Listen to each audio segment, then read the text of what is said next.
Imagine, if you will, that there was a chaos god of pimple-popping videos, of food waste bins left abandoned over summer holidays, of scraps of offal left in a serial killer's drain. That god would be Nurgle, the Lord of Decay, and he is just delighted to see you. On the face of it, Nurgle is disgusting, a swollen, pustulent eruption of flies, pus, boils, bogies, rot blisters and buboes. But he's more than just a plague god. Of all the ruinous powers, Nurgle is the one most likely to impact on the ordinary lives of mortals. Khorne's worship, for instance, is limited to those obsessed with bloodshed. Tzeentch appeals to those who desire power, change and self-advancement. Slaanesh is for people who are just really horny. By contrast, most ordinary mortals will eventually feel Nurgle's presence. He embodies the constant cycle of death and rebirth that defines all things, the personification of the mortal fear of death and decay as we face the rolling wheel of time that will eventually grind us all to dust. But Nurgle teaches us not to despair, to face decay and debasement with a big, rotting grin.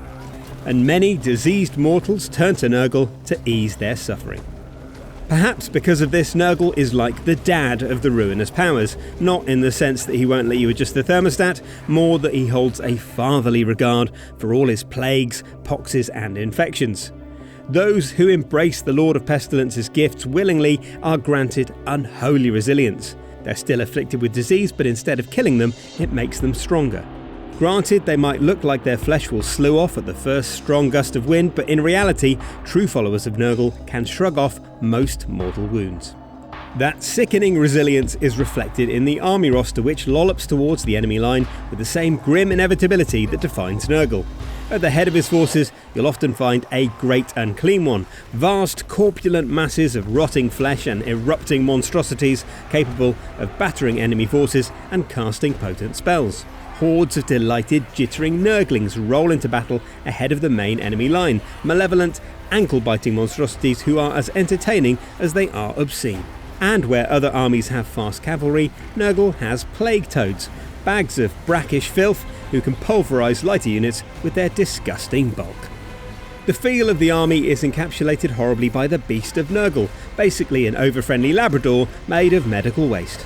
It craves attention and is desperate to make new friends, probably because all of its previous friends were crushed, poisoned, or crushed while being poisoned. So why would you want to play as Nurgle? Because you want to waddle inexorably towards your enemies, gleeful in the knowledge that they can't do anything worse to you than your demonic patron already has. Because you want to smother your foes with cankerous flesh and choke them with buzzing flies. Because Nurgling acrobatics. And you'll do it all with a smile on your face, rot in your heart, and the sound of clanging bells in the place where your ears would be if they hadn't rotted and fallen off. Thank you, Grandfather Nurgle.